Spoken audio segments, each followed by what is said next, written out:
할렐루야. 시대를 일컬어서 표현하는 말들이 있습니다. 학자들이 흔히 구분하는 고대, 근대, 현대, 그런 시대 구분도 있는가 하면 우리가 뉴스나 이런 내용 가운데 이야기하는 시대, IMF 시대, 코로나 시대, 인터넷 시대, 286, 386 시대, AI 시대, 시대적인 어떤 상황을 표현하는 단어들이 시대를 다양하게 표현하고 있습니다. 그러다 보니까 요즘 시대를 반영하는 젊은이들이 자주 말하는 신조어들, 짧은 단어로 말하는 말들이 있습니다. N포 시대가 있다네요. 저는 무슨 말인지 몰랐는데 보니까 N가지, 여러 가지라는 얘기죠. 여러 가지를 포기한 시대가 N포 시대랍니다. 취미나 결혼이나 취업, 누리고 이루어야 할 모든 것을 포기하는 세대가 이 세대라, 그런 표현인 것 같습니다. 이태백이라고 하는 시대도 있대요. 무슨 얘기냐, 당나라 이태백을 말하나 그랬더니 20대 태반이 백수라는 뜻이랍니다. 시대를 표현하는 언어들이 참 다양하게 많이 사용되고 있는데 요즘 우리가 당하는 시대를 표현하는 단어는 무엇일까요? 아마 설교 제목을 먼저 보신 분들은 이 시대를 분간하라 그랬더니, 이야, 우리 목사님이 안 하시던 정치 얘기를 하려고 하는구나, 그렇게 짐작하시는 분들이 있는지 모르겠는데 저는 절대 정치 얘기 안 합니다. 왜냐하면 난 정치하는 사람이 아니거든요. 저는 목사입니다. 아멘. 양들을 이끌어야 되는 책임이 있는 사람이고 그 일을 해야지, 제가 누구처럼 정치에 앞장설 수 있는 사람은, 또 저는 비전문가이기 때문에 얘기할 의의가 없는 것이지요.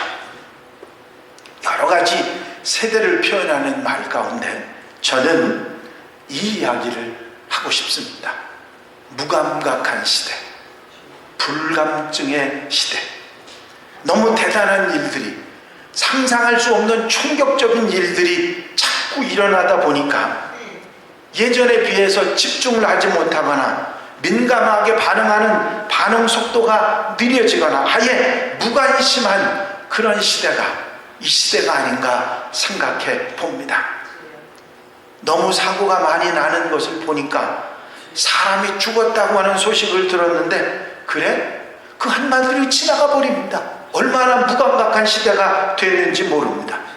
지진이 나고 전쟁이 나고 기근으로 수많은 사람들이 죽는다고 하는 소리가 들려도 강 건너 불구경하듯이 그런가 봐.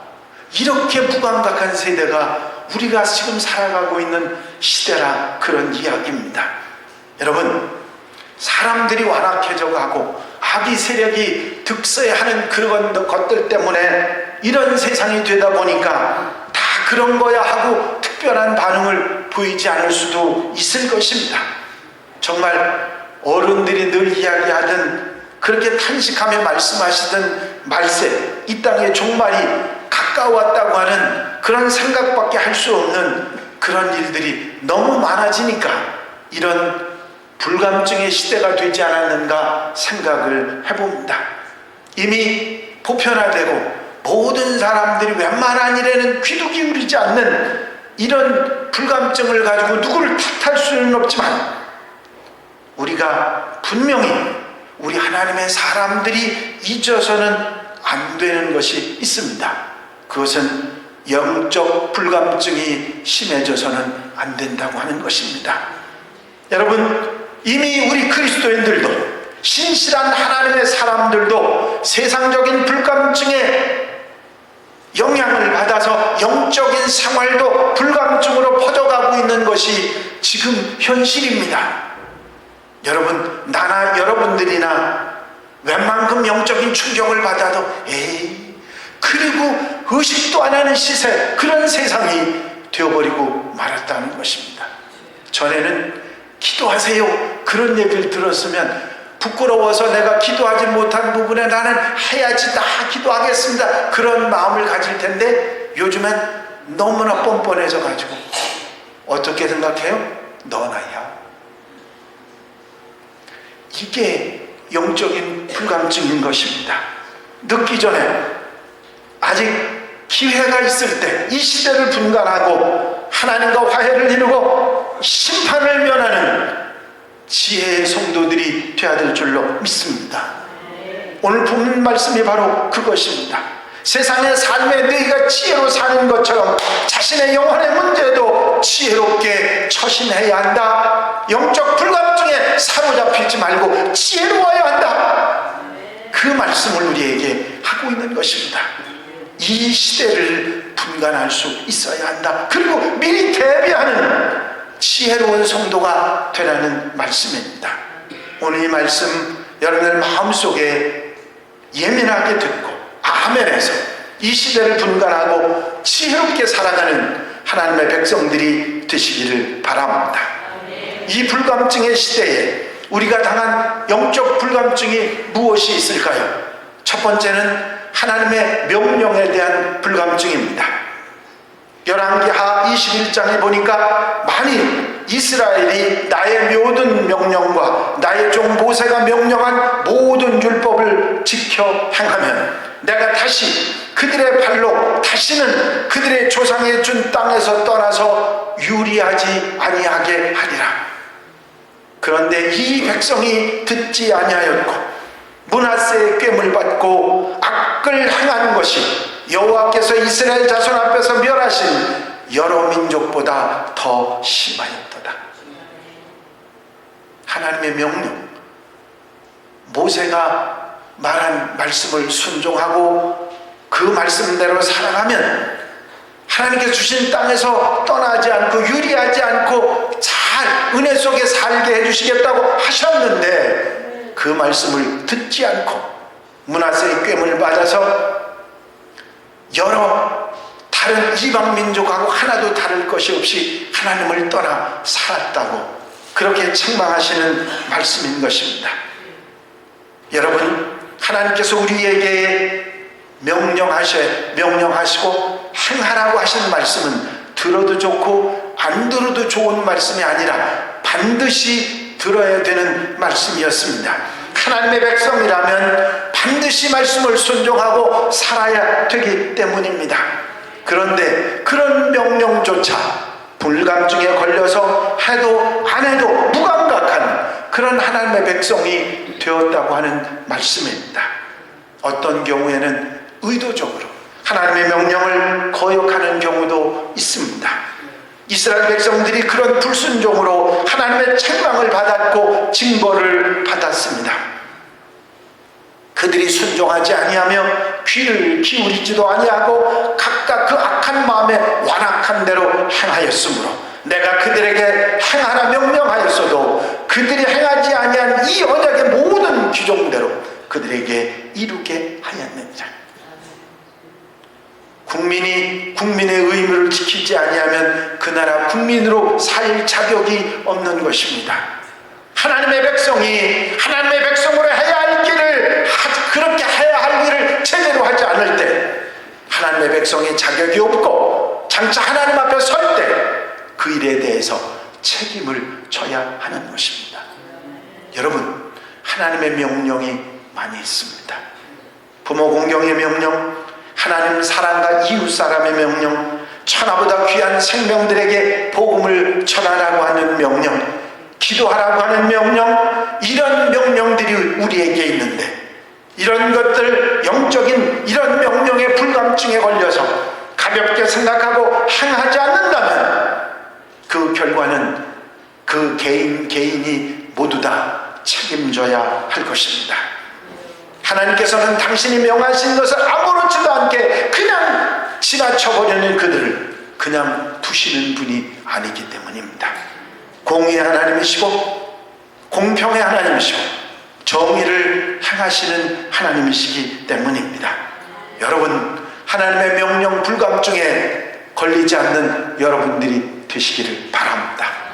세상 일에 힘들어서 우리가 불감증에 걸렸다 할지라도 하나님의 명령 불감증에 걸려서는 안 된다고 하는 사실입니다. 전쟁 중에 군인이 명령 불복종을 하면 당장 총살이라고 하는 그런 얘기를 제가 들었습니다. 우리의 삶을 바로 잡아주시는 하나님의 명령에 불감증에 걸려서 살아간다면 우리는 그 삶을 책임져야 한다는 사실을 잊어서는 안 될 것입니다. 어떤 목사님이 차를 몰고 가시다가 갑자기 차선 변경을 해서 앞으로 들어오는 차 때문에 깜짝 놀랐습니다. 그리고는 화가 머리끝까지 치밀어 가지고는 막 추월을 해가지고 그 운전자가 보면서 막 주먹을 한번 휘두르려고 할 때 그 목사님 마음속에 성령께서 이렇게 말씀하시더랍니다. 윤 목사, 손을 펴라. 그는 무의식적으로 손을 펴서 흔들었습니다. 그러니까 그 운전자가 얼마나 놀랐을까요? 아니, 자기는 못된 짓을 했는데 저 사람은 손을 흔들어 주니까. 손을 흔들었던 그 목사님 눈에 뜨거운 눈물이 흘러내립니다. 여러분, 우리의 삶이 세상의 삶에 지쳐서 폭복하게 세상 사람보다 더 잘못된 모습으로 살아가고는 있지 않는가, 우리 자신을 돌아보면서 하나님의 명령에 불감증에서 벗어날 수 있는 지혜로운 성도들이 되시기를 바랍니다. 지금 이 시간도 주님께서는 우리에게 명령하십니다. 말씀하십니다. 그 말씀을 들어 아멘하고 실천해 나갈 수 있는 우리들이 될 때 우리는 하나님 앞에 자랑스럽게 설 수 있는 줄로 믿습니다. 두 번째로는 종말, 이 땅에 마지막이 있다고 하는 그 사실과 주님이 다시 오신다고 하는 재림에 대한 불감증에 빠져 있는 것입니다. 이르되 갈릴리 사람들아, 어찌하여 서서 하늘을 쳐다보느냐? 너희 가운데서 하늘로 올려지신 이 예수는 하늘로 가심을 본 그대로 다시 오시리라 하였느니라. 주님께서는 분명히 다시 오신다고 하셨고, 이 땅에는 알파와 오메가 되신 하나님께서 마지막 오메가 포인트, 마지막 때가 분명히 있다는 사실을 우리에게 말씀해 주셨습니다. 여러분, 살아가는 생활이 점점 편해지고 즐겁고 누리는 생활을 하고 선진국의 삶을 살아가다 보니까 점차로 우리의 삶 속에서 잊혀지는 것들이 있습니다. 그게 바로 마지막 이 세상에 오메가 포인트가 있다는 사실과 종말이 있다는 사실과 주님의 재림이 멀지 않았다고 하는 그 사실이 우리 기억에서 점점 사라지고 있는 것입니다. 여러분, 다시 말씀드리면 주님의 재림이나 종말에 관한 영적 불감증이 우리 마음속에, 우리 삶 속에 자리 잡기 시작했다고 하는 것이죠. 그러다 보니까 이 땅의 마지막 때를 바라보거나 주님의 재림을 바라보는 마음은 없고 그저 세상에 즐기는 것만 바라보는 사람들이 되었다고 하는 사실입니다. 여러분, 주님께서 다시 오신다고 하는 재림은 당신이 오시고 십자가를 지시고 부활 승천하시면서 반드시 이루어지는 약속으로 우리에게 말씀해 주셨습니다. 여러분, 이 땅에서 우리는 주님이 다시 오신 그때를 기다리며 사명을 다하는, 아무렇게나 내 마음대로 살아가는 그런 삶이 아니라 그 사명을 다하는 하나님의 백성들이 되어야 될 줄로 믿습니다. 언젠가 주님 앞에 설 때 우리가 어떻게 서야 할지를 분명하게 그 심판을 준비할 수 있는 지혜로운 성도가 되어야 될 줄로 믿습니다. 성경은 여기에 대한 말씀이 너무 많이 있습니다. 열처녀의 비유, 달란트의 비유, 양과 염소의 비유, 마지막 때에 대한 말씀들이 이 예비와 준비하라고 하는 말씀인 것입니다. 주님 앞에 설 때 부끄럽지 않게 설 수 있도록 미리 하나님과 화해하고 준비하고 대비하는 성도들이 되어야 한다고 하는 말씀입니다. 아무리 불감증이 편만한 시대라 할지라도 우리가 당할 일들이 너무나도 분명하게 일어날 그 일들을 대비하고 준비하지 않는다고 하면 그것처럼 어리석은 일은 없을 것입니다. 반드시 이런 영적 불감증을 깨쳐버리고 신실한 하나님의 백성, 하나님의 좋은 일꾼들이 되시기를 바랍니다. 미국의 저명한 내과 의사인 모리스 롤링스 박사님이 죽었다가 다시 살아난 그런 환자들을 병상에서 인터뷰한 것을 책을 만들어 소개한 적이 있습니다.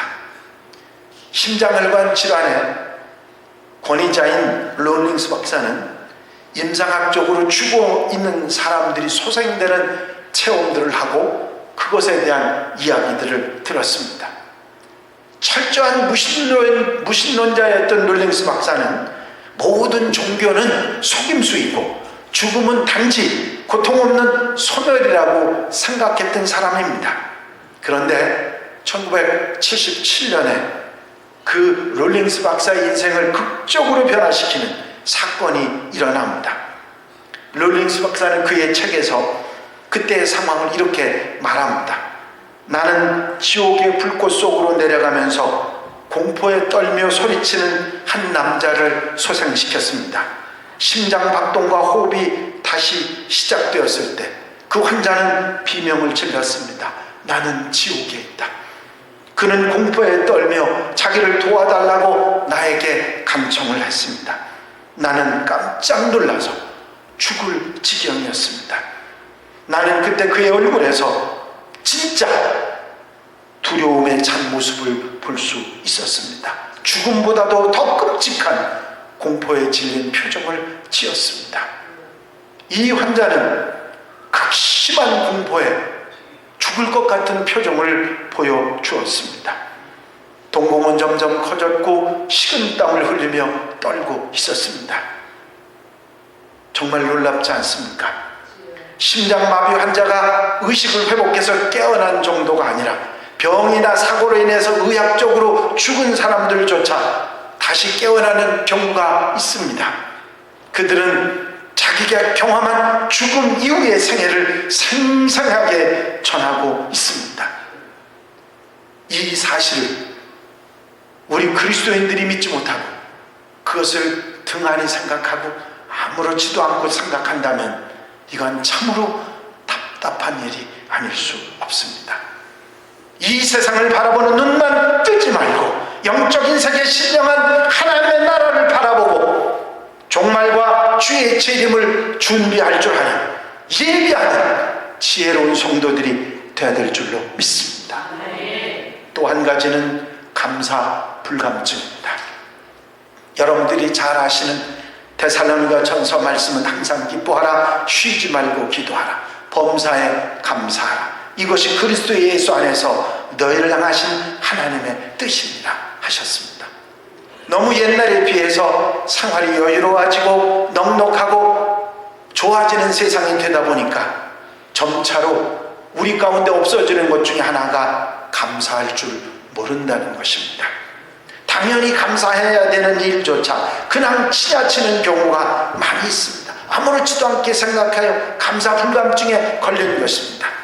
그런데 한 가지 더, 하나님의 사람들이 가지고 있는 영적인 불감증 중에 하나가 이 감사 불감증입니다. 우리가 드리는 감사는 어떤 조건의 감사도 있지만 조건 없는 감사도 있어야 합니다. 그것은 감사가 시작되면 그 감사가 더 많은 감사를 불러오기 때문이지요. 감사는 하나님의 축복의 명령입니다. 감사는 또 다른 감사를 낳기 때문에 감사가 많아지면 점점 감사의 조건이 많아지는 것입니다. 감사는 축복입니다. 그럼에도 감사할 줄 모릅니다. 그것은 감사가 줄어드는 일이라는 사실을 모르고 그렇게 하는 것이지요. 얼마나 많은 사람들이 불평하고 사는지 모릅니다. 아니, 대한민국에 사는 사람들은 그야말로 선진국에 사는데도 왜 그렇게 불평이 많은지 모릅니다. 어느 날 자동차가 지하 주차장에 있는 자동차가 모두 불이 탔습니다. 왜 그런가 그랬더니 내 차보다 좋은 차 타는 것들 가만 안 둔다고 불을 질렀대. 세상에, 아니 차 타고 다니는 것만 해도 축복일 텐데 나보다 더 좋은 차 타고 다닌다고 불을 질러요? 세상이 이상한 세상이 되어가고 있습니다. 여러분, 감사해야 됩니다. 불감증에 사로잡히지 말고 당연히 감사한 일도 감사하고 감사할 수 없는 일에도 감사할 수 있는 그리스도인이 되어야 합니다. 범사에 감사는 하나님의 명령이고 감사가 늘어나는 축복이 되기 때문입니다. 한 수의사 한 분이 은퇴를 해서 농촌에 들어가서 이런 이야기를 자주 했답니다. 처음으로 젖소를 사서 키웠던 한 도시 사람의 실패담을 이야기해 준 것입니다. 이 사람이 소를 산 지 얼마 안 됐을 때 젖소의 젖이 말랐습니다. 그래서 이웃 농부에게 아이 우리 소가 자꾸 젖이 마른다고 이야기를 했습니다. 이야기를 하는 도중에 농부는 그 젖소가 왜 젖이 말랐는지를 알게 됐습니다. 그게 뭐냐면 자기에게 필요한 만큼만 젖을 짰다는 거예요. 그리고 조금 필요하면 조금 짜고 더 안 필요하면 안 짜고 안 먹는 날은 아예 안 짜고 그랬더니 젖이 말라버렸다는 것이죠.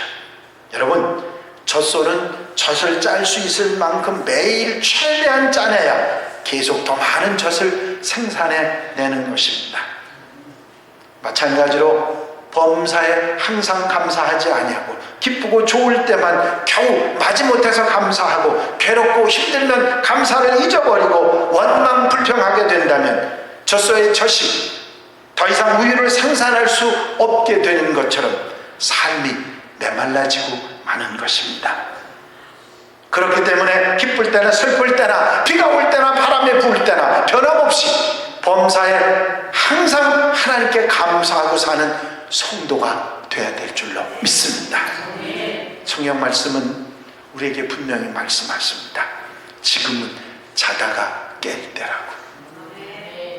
로마서 13장 11절 말씀입니다. 또한 너희가 이 시기를 알거니와 자다가 깰 때가 벌써 되었으니 이는 이제 우리의 구원이 처음 믿을 때보다 가까웠습니다. 여러분, 이 시대를 바로 분간하고 영적 불감증에서 깨어서 신령한 은혜에 민감해지는 성도들이 되시기를 바랍니다.